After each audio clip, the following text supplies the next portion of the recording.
how are you finding, obviously the landscape of festivals has changed. How are you finding this? So I know you've been writing a lot about kind of how the landscape has changed, but how do you find it's going to be moving forward? I'm sure there'll be a mix moving forward, but have you seen an impact on you and what it is you do, or have you had to adapt? Well, I adapted my business very quickly to COVID-19 and the pandemic with regards to film festivals. So what I found was that a lot of filmmakers were, during lockdown, actually finishing off their films quite well remotely in post-production. So he got quite a lot of new films to work on during lockdown because these people had told me about them. Some of them had told me about their film previously. And we're like, oh, it won't be done yet. We've got lots of films to make, lots of shoots to do. But that got obviously put on hold. Yeah. They actually then had time to finish off the films they were in the process of finishing remotely. So a lot of that worked. So we got some new films come in during the lockdown, which was great to work on, and they're starting to get in the festival circuit now. And I've had to adjust quite well to the new kind of festival normal that was happening during the lockdown that was online. Now that worked. There were some festivals that really did it really well, some that didn't. Well, they tried, but their heart was in it, but it wasn't quite pulled off. And some, as I mentioned, were just exceptional. And actually some networking got done that was really good.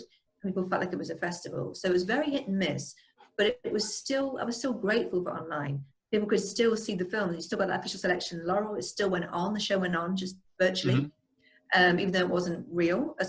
Wasn't live. Yeah. So I began to embrace that format more and didn't write it off too much like people did in the beginning.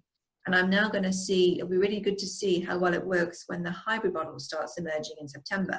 So the hybrid model will be partly live, partly online. So what, for example, TIFF are doing is then they're running it, but to social distance way with all the rules in place for the live section, which will be a bit stripped down and not as full on as it normally is, but it's still there. So the presence. And then they'll have all the industry stuff that's normally full of people online to allow those people to still partake. And there'll be quite a lot of hands-on, participation. So that'll be good to see. And other festivals are going to be doing that too. And I'm also liking in America, we've got 3 films that are going to take part in festivals in the States that are going to be via the drive-in movie theater. So it'll be all outside and open, and they'll be doing it as they plan to do it, but just outside. And obviously with masks on and all that kind of thing, and they'll do an awards ceremony, but there'll be gaps in between the sort of distancing kind of thing going on. So that'll be good to see. It's like a new way of festivals operating, which I think could be really good to see how that transpires the rest of this year. And I mean, festivals will eventually go back to how they are once everything really does settle down. It's kind of in the way when they say safe, but it's kind of like safe in the terms of that, it's things have calmed down and there's no signs of it, or there's no, or I don't know, whatever happens, like a point where we can start going back to having, larger crowds, shall we say. When this all kicked off, I was at the CineQuest Film Festival in San Jose, and literally we're all in this very small room, and we're like, what's going on in the world with this pandemic? With this virus. And all of a sudden we got this email that South by Southwest had cancelled. We were like, wow, this is not flu. It was like, this is something else. So it was quite a stressful time, but it was a great festival still, but they cancelled it halfway and we scheduled it to September and the second half because the audience are old and it's an area where it's high risk. So there's stuff going on, but I think it's going to be exciting, this new version, and it will still work. And it also really shows that those laurels from festivals, no matter what tier they are or whoever they are, and those awards are still valid and are still very important, because it's important for the festival, for the filmmaker, for their film and their branding and for their career.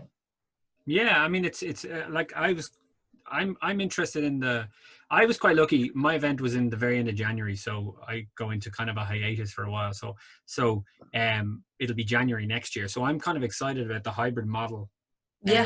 Simply because for me it'll expand my event, because before now I'll be able to accommodate remote, but now I'll be able to have talks and things with people online that I would have needed funding maybe to fly them over before, and I wouldn't have had. So now you can expand that event.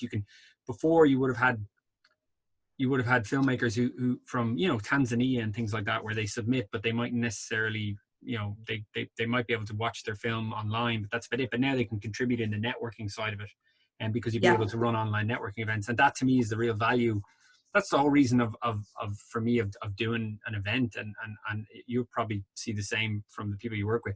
There is a real networking value putting all these people in a room for 2 days or 1 day or a couple There of days is. and having them chat and making those connections and then working on projects after that or expanding. So that it's, for me, that's the important part, is finding a way to harness that. It is, and you're right, because the one that really worked best for me in terms of online film festivals, and like you said, what you're going to do is talk to more people, and you haven't got to spend a fortune on bringing them in because you can do it all on Zoom and all these other platforms. But the best one I thought was New Filmmakers LA, because they really were very good in terms of making people feel like welcome and part of the festival. And that really depends upon the person who is hosting it. So you're, because you're very good at getting people together, you've got a great voice, and everyone feels engaged. So he was similar to you, the guy that runs New Filmmakers LA, Larry and his team. They were very much like, you know, like getting involved, like, oh, so tell us more about your film and what you're here for and what's the next step. And you're like actually engaging than just talking like a group, and just like not treating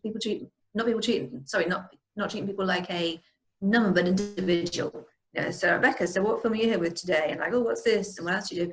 And it's actually, you got the chat on the side, people start talking, and then you engage more real time. So it works when the person running it knows how to engage. Yeah, because I'd imagine if you didn't, it'd just be like, here, you know, you've got all these faces on a screen. It's like, okay, talk amongst yourselves, and everyone's just kind of waiting and watching around. So I'd imagine it does really take a personalities to be able to kind of, because everybody's sort of awkward, you know. So it's like if you put a bunch of people in a room, you know what I mean. If you have at least one person there is willing to break the ice and bring people together, it makes everything a whole lot easier. So I have yet to do any sort of networking online, again, because I've managed to be in this weird sweet spot where I'm not really affected by anything at the moment. But I will have to start doing all this quite soon. But from your perspective, though, from a client's perspective, it's business as usual. You just had to adapt. And exactly. I mean, one thing I didn't want the pandemic do was introduce any fear in me or my clientele or any of the filmmakers that wanted to work with me. So again, the fact straight up, you know, is that, you know, festivals are not cancelled. A lot of people thought that every single festival are cancelled, but I said no. It's more a case of it's like misconstrued press. So it's a case of some have had to cancel completely. A few of them did. You know, it's not a huge amount, but a small few did, and just cancelled it the following year. Some, though, have rescheduled later in the year and do like a smaller strip back event or hybrid, but some are still running, but they're going online. That was the new kind of thing that threw people together and how to navigate it.